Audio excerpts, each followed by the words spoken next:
When you're getting communities together, you need to build a bridge. Find out what it's all about coming up next on Carolina People.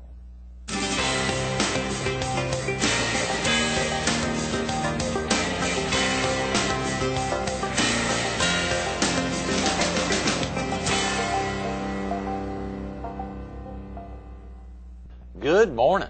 Welcome to Carolina People. This morning we're at grassy granite and marble on the frontage road off Highway 544 between the Intercoastal Waterway and South Carolina 31. We're focused on the Building Bridges program that kicks off today at 4. And we're visiting with the chairman of the Small and Minority Division of the Greater Florence Chamber of Commerce. I hope I got that right. Correct. Scottie Davis. Great. It's a big old title there, the Small and Minority Business Division of the Greater Florence Chamber of Commerce. That's a lot correct. happening at the chamber right now, yes, Scottie. yes, we're wide open today. Yeah, a lot going on, of course, today at 4 o'clock, but just all week long and all week. Yes, first our quarter's Building got a lot. Bridges starts Right. today, Right. 4 p.m. at the Point Adult Education Center, 4 to 6 p.m. Certainly invite all your viewers to come on out and join us. Right, It's a great right. time. And today is the first in a 6-week program. It's the first day we're starting today, 6-week program, only 2 hours of your time to come out and really have some meaningful dialogue with all sorts of people from across the community. Mm-hmm. I think I saw in reading a little bit from the brochure about the Building Bridges program that over 800 folks have attended this program in the last, I guess, number of years. About 9 years now. We right? started in 1999, actually. Yes, and we've had scores of people, hundreds, as you said, about 800 people have attended throughout the 9 years we've had the program. It's been a wonderful success. We've talked about diversity issues, and we're unafraid to tackle those issues and try to get some meaningful dialogue and try to create some change there and help to understand one another. We've had a wonderful time doing that in the last 9 years. This is something that even our viewers here on the Strand or in southeastern North Carolina could easily travel to. A lot of these things aren't being tackled head on down here. I mean, we're not to take anything away from the local chambers of commerce, but the Greater Florence Chamber of Commerce has really tackled some issues head on, diversity issues and otherwise, that need to be recognized. Correct. I think the chamber should be applauded for as being a visionary and looking at this, particularly in the workplace. We're looking at workplace issues. A lot of times we bring our baggage into the workplace. We spend at least 8 hours a day for most of us in the workplace. We're working beside people that are different from us. We need to learn how to get along. And the chamber, again, is a change agent in looking at these issues and bringing it to the forefront. Oftentimes we try to sweep it under the rug and minimize the effect, but it could have damaging effects in your business and in your corporate environment. We like to bring that to the forefront and say, let's just talk about this. Let's discuss the issues. We realize we have more in common than we don't, so let's kind of build on those positives there, and let's talk about some of the diversity issues. We all have again, some predisposed to some issues, right. Some problems we may have encountered. But again, we want to bring it in a neutral environment. We have trained moderators who want to sit down and really have some meaningful dialogue. That's tremendous, Scottie. Real quick about yourself. Are you originally from the area? Not originally from the area. I've been here about 10 years now. My paid job is working with the City of Florence as the Director of Community Services. Certainly I volunteer with the Chamber. Right. Oftentimes a lot of work goes on there, but I'm originally from Winsboro, South Carolina. Okay, About great. 30 minutes north of Columbia. And again, I was working in Charlotte, and my then fiance job transferred her to Florence, and right. I got on the internet and found a job with the city. Wow. I've been here 10 years later. That's tremendous. Yes, you are the Director of Community Services for the City of Florence. Yes, I am. What exactly is the Director of, or what are the responsibilities as Director of Community Services for the city? Well, I manage a number of different departments with the city. Currently, I have the Animal Control Department. I have nuisance abatement, code enforcement. We have a housing program, emergency rehabilitation program, the affordable housing program, as well as our CDBG program, Community Development Block Grant program. Okay. I'm also responsible for working with our neighborhood organizations and being a liaison between the neighborhoods and the City of Florence. That's tremendous. Yeah, and try to cut out what some would consider the red tape of government. Right, right. Of course, the Greater Florence Chamber of Commerce really spans a pretty large region. Your role, as you said, your paid job is in the city of Florence, but one of your big volunteer jobs is a pretty large area. Well, certainly the Greater Florence Chamber of Commerce, as the name implies, it's larger than just the municipal boundaries or the corporate limits of Florence. Right. We actually extend all throughout the PD. We have members throughout the PD. Anyone who's doing business in Florence certainly can become a member of the Greater Florence Chamber of Commerce, and we welcome people. We have your viewership audience travels obviously the entire coast of North and South Carolina, right. and we have members even from North Carolina that are members of our Greater Florence Chamber of Commerce. Oh, I bet, Scotty. I bet a lot. And folks even down here, I know some business in the Myrtle Beach area. Of course, Fox TV certainly is based in Myrtle, and Pete Sealer, I think you mentioned, yeah, Pete is intimately wonderful involved in the Building Bridges program. Yes. Pete is actually leading our Building Bridges program this year. Pete has been wonderful for us. He brings a lot of insight, and he's very passionate about bringing people together and looking at the diverse issues, and again, trying to find some common ground.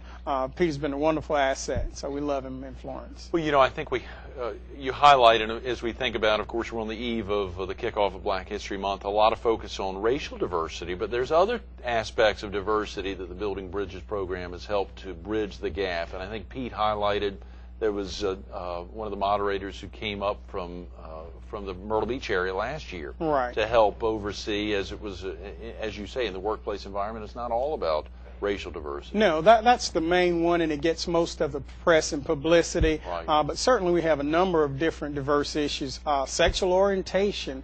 Right. We talk about religion. We talk about the gang violence. We talk about education, differences there. So we have a number of different diverse issues that we want to look at and target. Again, the sexual orientation and the religious ones actually have been the two that stir up the most controversy for us. I bet, and really get folks talking as well. Certainly, because most people are passionate and they have a belief that they've felt for years. They've grown up with that belief, particularly in the religion, that my religion is the way to go and it's the best religion, and others feel differently about it. Things of saying a prayer, blessing of a food, and how do you do that? When do you do that? Is that okay? So all of those issues come up. Again, sexual orientation in the workplace. Right. Do we provide benefits to same-sex? Do we recognize same-sex marriages? Should we? And if we do we provide benefits to those who are engaged in those activities? All of those issues, the discrimination that occur sometimes overtly, sometimes certainly really in your face there. How do we address those issues when we have that, particularly in the workplace? And sometimes it can get a little heated. Luckily, we do have trained moderators. We've been working with our local technical colleges there, Florence Darlington Technical College there. We're providing CEU, Continuing Education Unit credits there. So that's been wonderful for us. And again, the trained moderators really will kind of guide and limit some of the controversy that occurs. We want to have meaningful dialogue. We're certainly, this is not a shouting match. Right. It's professionally done. We read the newspapers. We look through the internet and do some research, bring up facts, figures, and some discussions. We certainly look at what's going on in our own backyard in Florence and your Myrtle Beach area. Sure. Anything that's going on there that may trigger some discussion and debate. But we do have moderators, and I think that's important for the viewers to know that it's not an area to come in and have a bickering session or get on a soapbox and dominate conversations. We will have facilitators to control the discussions. You have hit the nail on the head. We could almost end the interview right now. I'm sorry we got another 15 minutes to go, because I think you've touched on all the reasons why our viewers would need to get out today. Out at 4 o'clock to Pointer, you said adult... Certainly, Pointer Adult Education Center. Okay. And it's actually on the corner of Dargan and Florence, on the corner of Dargan and Palmetto Streets. And we're asking all your viewers to come out. As I said, it's sponsored by our Chamber of Commerce. With that being the case, we certainly look at the business aspect of it. How do these issues affect you in the workplace? Right. But we're asking others, retirees, whomever, to come out, middle management, whomever, to come out. Human resource personnel will be excellent. Oh, yeah. Excellent Oh, yeah. opportunity for them to understand and discuss some issues that they'll be affected with throughout their careers. So it's not just open to Greater Florence Chamber of Commerce members. No, Greg, it's open to everybody, all of your viewing area. And Right. I said earlier, it's $15, but for your viewing audience, they can come free. Listen up. Wow. Did you all hear that? It's $15 cost for the 6-week program. 6 weeks program, For the 6-week $15. program, but if you want to show up today at 4 o'clock, and if you can't be there today, think about coming out next Monday, February 4th, Certainly. to be there also at 4 o'clock. So 4 it's o'clock. each Monday for the next Each today. Monday until March 3rd. Okay. Yeah, Okay. 4 o'clock, 4 to 6 p.m. And the reason we chose that time, we wanted the clients to invest 1 hour of their personal time and the companies to invest 1 hour. So most people generally get off at 5 o'clock. If the company would invest an hour in the program, as well as the employee. And we have some buy-in there with the employees and employers. But 4 to 6 p.m. on Mondays, every Monday from now, again, until March 3rd. Well, we're hearing it from the chairman of the Small and Minority Business Division. Obviously, that offer to take advantage of it, whether folks, as you said, are coming from a business environment or retirees or others who just need to understand some of the important aspects of building bridges, whether in racial harmony as well as you said, sexual orientation and religious differences oftentimes in the workplace environment, but just in general in community writ large. Right. This is critical. I think, again, on the religious aspect, we've had a number of preachers, people from different religious backgrounds, and we try to have a roundtable discussion and talk about some of the differences, some of the issues that they're confronted with, some things that they really don't like, they didn't understand about another religion or what have you. Right. So we hear from all sides, and we give each side equal time. It's nothing that we're going to say this is the right way or this is the wrong way. We'll say, what's going on in the world? How can we be more meaningful in what we do and what we say? How can we respect your opinion? Sometimes, if I don't know you, I don't understand your religious background, I could offend you and not know that. Right. And we want Right. to get some education out there about others and understand that, we only have this one world to live in. We only have one community that we're going to live in, and we're going to have different people around us throughout our lives. It's easier to get along now and understand it, and hopefully we can start change now, and our children won't have to do this because we will be one happy family. Hopefully we will really have done that. Later this week, we've got Dr. Gwen Swinson who will be with us, who highlight.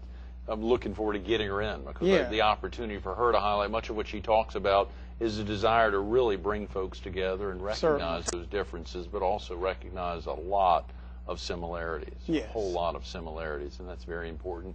The free scholarships that Pete may have talked to me to talk to you about is exactly what you're talking about for the Building Bridges program. Again, the ability to come out and get in free, particularly today, since it's the kickoff of the program. You know there's enough room, and we folks do have won't be turned away. We won't turn them away.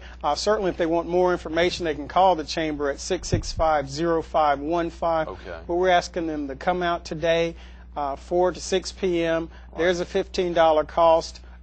Your viewers, don't worry about it. Mention that they saw it or heard about it on your show, and mention it to Pete Seiler, and so we'll waive that $15 fee. No problem at all.